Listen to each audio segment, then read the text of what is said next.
Olá, seja muito bem-vindo. Meu nome é Marcílio e este é o canal Sou Rico e Agora. Prometemos no último vídeo que nós falaríamos aí de assuntos que eu considero interessantes, como a alta do Bitcoin, o Ethereum, como uma moeda que veio comendo pelas beiradas, como nós mineiros gostamos de dizer, está avançando. E por fim, falarmos também da DeFi. O que seriam as DeFis? Qual a necessidade desse tipo de negócio no mundo dos criptoativos, no mundo dos ativos digitais. E se você não conhece esses assuntos, se você ainda tem dificuldade, tem dúvidas, nos acompanhe. Acredito que você não vai se decepcionar, tá bom? Não vai se arrepender, porque a gente tem a intenção de trazer cada vez mais conteúdos que muitas vezes são complexos, mas numa linguagem mais popular, numa linguagem que facilite aí a sua vida, facilite a sua compreensão, para que você possa entrar nesse mundo, neste mercado, o mais rápido possível, aproveitando aí tudo de bom que ele tem para nos oferecer. Se você já é inscrito, aproveita para deixar seu like. Se você ainda não é inscrito no canal, aproveita para se inscrever, deixa seu like, comentários sempre são bem-vindos, sugestões de novos temas, para a gente poder crescer juntos, para a gente poder avançar com conteúdos de qualidade. Então, para a gente entender como é que a DeFi funciona, e eu acho que esse vídeo, eu começo falando da DeFi porque dos três assuntos que eu citei no último vídeo, o que mais me incomoda, é o que mais me apreende. Então a gente vai tentar decifrar aí para vocês, tentar destrinchar aos poucos o significado de um mercado que está numa crescente muito grande. Nós comentamos no último vídeo, fizemos aqui um paralelo. Só nos últimos 3 meses, o investimento saltou de 20 bilhões para mais de 50 bilhões em DeFi. Ou seja, pessoas que estão acreditando cada vez mais no que nós chamamos de finanças descentralizadas. Em inglês você vai ver muita gente aí citando essa expressão Decentralized Finance. Finanças descentralizadas em português para a gente facilitar a nossa vida. Mas você vai ver muita gente falando DAIF, DeFi, mas a pronúncia correta aí, na sua sigla, seria DeFi. Essa forma de adentrarmos ao mercado de ativos digitais tem sido muito comentada, está evoluindo muito. E por quê? Vamos entender. O Bitcoin, quando ele começou, lá por volta dos anos 2008, 2009, portanto há mais de uma década, né? Talvez 11 anos, ele começou de uma forma muito audaciosa, porém despretensiosa ao mesmo tempo. Né? Audaciosa no sentido de ter em mãos algo descentralizado, algo que pudesse substituir muitos meios de transação no futuro. Mas inicialmente, a 30 e poucos centavos de dólar, essa moeda não tinha aí ideia, né, do que ela faria em pouco tempo ao redor do mundo. Algo que pudesse oferecer às pessoas o que os governos, de uma maneira geral, não oferecem, né? Que é um custo baixo, a descentralização, um risco cada vez menor, etc. Pois bem, de qualquer forma, a gente sabe que esta descentralização, na maioria das vezes, ela não existe. Por que ela ainda não existe? Ela existe, mas muitas vezes as pessoas ainda não a utilizam. Uma boa parte das pessoas que fazem transações de ativos digitais no mundo afora ainda fazem por meio de corretoras. E a corretora nada mais é do que uma empresa, uma organização, que ainda faz a intermediação dessas compras e vendas de ativos. É a espécie de nossos bancos aqui. Ela cumpre mais ou menos esse papel. Mas você entende que, de um lado, eu tenho alguém querendo comprar, do outro, alguém querendo vender. E, de certa forma, quem compra não tem conhecimento, não confia em quem vende da mesma forma. Então, este é um problema central quando a gente pensa em reunir interesses comuns em posições diferentes. As corretoras, de uma maneira geral, dentro dos ativos digitais, já fazem esse papel muito bem feito, mas os seus riscos ainda são altos. Por isso, o recomendável é que você tenha uma carteira rígida, né? Tipo a Trezor e outras mais que existem por aí, ou através de um aplicativo, né?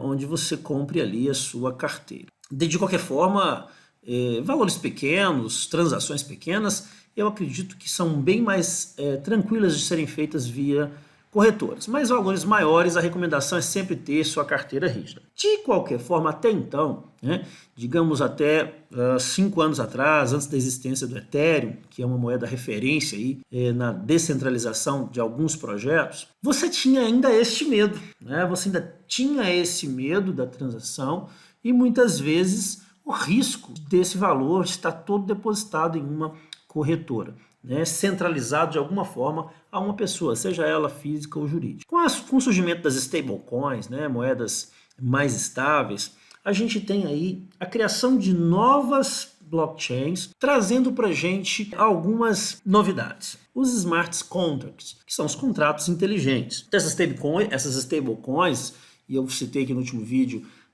tendo aí como principal referência o Ethereum, elas nos proporcionam a ideia de transações inteligentes de forma que tanto quem vende quanto quem compra podem ter uma garantia maior, uma segurança maior nessas transações. E tudo isso acontece dentro das exchanges descentralizadas, que nós chamamos de DEXs. A Nasdaq, inclusive, tem já, né, no seu painel um índice que faz aí o ranqueamento, que faz aí uma avaliação destas exchanges descentralizadas. E se tratando aí da Nasdaq, essa semana, na terça-feira à tarde, a Coinbase, né, que é uma das grandes corretoras do mundo, a maior dos Estados Unidos, lançou aí, né, abriu seu capital dentro da Nasdaq, já com uma alta significativa, chegou a ter uma alta de mais de 700%, mas depois caiu para 300%, de qualquer forma mostrando, sinalizando para o mundo que muita gente já aposta até no mercado tradicional nos ativos digitais. Se você ainda não conhece, se você ainda tem dificuldade para aceitar isso, saiba que é uma história que não tem mais volta. Não tem como a gente deixar de considerar todos esses fatos históricos, né? Não é à toa que a gente tem aí Facebook, Tesla, Google e muitas outras grandes organizações. PayPal também anunciou recentemente que já recebe pagamentos via moedas digitais. Esses fatos que muitas vezes nos deixam estarrecidos, né? Um aumento surpreendente do valor de um ativo, realmente nos causa muita surpresa, nos causa um receio muitas vezes, mas contra fatos não há argumentos, né? Uma moeda que foi lançada a 36 centavos, que hoje custa $60 mil em média, já é realmente um avanço significativo, né? Mas voltando aqui à ideia das DeFis, esse anúncio aí da Coinbase só reforça a ideia de que a gente pode sim acreditar em movimentos cada vez mais inteligentes, movimentos cada vez mais descentralizados no mundo dos criptoativos, no mundo dos investimentos digitais. Então você tem aí um ecossistema inicial chamado blockchain para a operação do Bitcoin. Depois você tem aí a criação de novas exchanges para circulação de outras moedas digitais, a criação das stablecoins, que são moedas mais estáveis, moedas, algumas delas vinculadas a algum ativo já existente, né, no mercado tradicional, como a Tether, vinculada ao dólar, a DAI, que foi uma moeda basicamente criada também com essa intenção de dar o pontapé inicial nessas modalidades de negócio dentro das DEX, que são as corretoras descentralizadas. E alguns exemplos que eu poderia dar para vocês são, na verdade, as modalidades de negócios, de investimentos, de compra, de venda que a gente vai encontrar numa corretora descentralizada, elas não têm limite. Então, tudo que você vê no mercado tradicional, desde o investimento em ouro, ao investimento em imóveis, setor imobiliário, setor agrícola, você pode ter ali dentro das corretoras descentralizadas. A DAI, como eu disse, é uma moeda muito utilizada nos contratos inteligentes para que você possa, a partir da oferta e da procura de um outro ativo qualquer, viabilizar seu negócio, seja a compra, seja a venda, ou seja até uma liquidação total do seu ativo. Então, um exemplo muito simples, se caso você estivesse, por exemplo, interessado em comprar bitcoins, mas você não tem bitcoins, você tem Ethereum, ou você tem dólar, você pode adquirir Ethereums, ou você pode adquirir DAIs, deixar essas DAIs como garantia e obter bitcoins. Para que você quer bitcoins? Para pagar alguma coisa, para deixar em holding valorizando, para fazer day trade, para para você utilizar da melhor forma possível. E hoje esses contratos estão basicamente vinculados a 150%. E essa garantia ela é inteligente porque esse é um mercado ainda em crescimento, ainda fase de desenvolvimento. Algumas falhas podem acontecer, alguns erros podem acontecer, volatilidade no mercado em que você estiver investindo também é possível, como o do próprio Bitcoin, e esta garantia é para assegurar aquele que está te emprestando tranquilidade nessa nova modalidade de negócio. Nesse mesmo setor, nesse mesmo ecossistema, você pode também emprestar. Você também pode deixar seus etéreos lá, ou seus bitcoins, ou outra moeda, vinculada a uma moeda estável, né, ao stablecoins, como a gente falou, como por exemplo a própria DAI, como modalidade de investimento, que hoje está girando em torno de 10% a 15% ao ano. Nenhum banqueiro vai te fornecer isso. Em nenhum banco você vai conseguir essa taxa de rendimento, por melhor que seja o papel.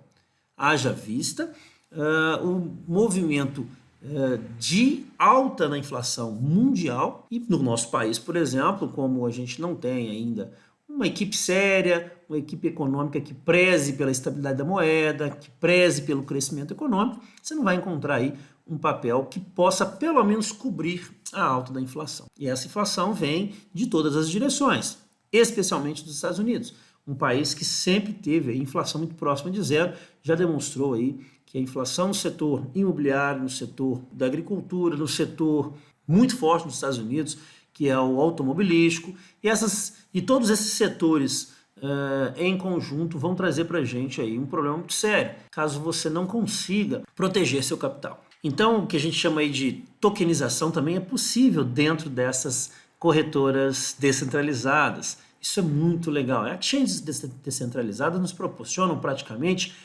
invadir o mundo dos ativos tradicionais, porém de forma descentralizada e de forma muito mais econômica e rentável. Dentro da tokenização, você pode lastrear os seus ativos digitais em quaisquer outras modalidades de ativos. Eu quero, por exemplo, vincular os meus bitcoins em ouro, vincular os meus bitcoins em imóveis, o setor imobiliário, eu quero emprestar para o setor imobiliário, eu quero contratar empresas que trabalham no investimento com agricultura, com contratos futuros. Então, para quaisquer uma dessas modalidades, você vai ter um contrato inteligente que funciona da seguinte forma.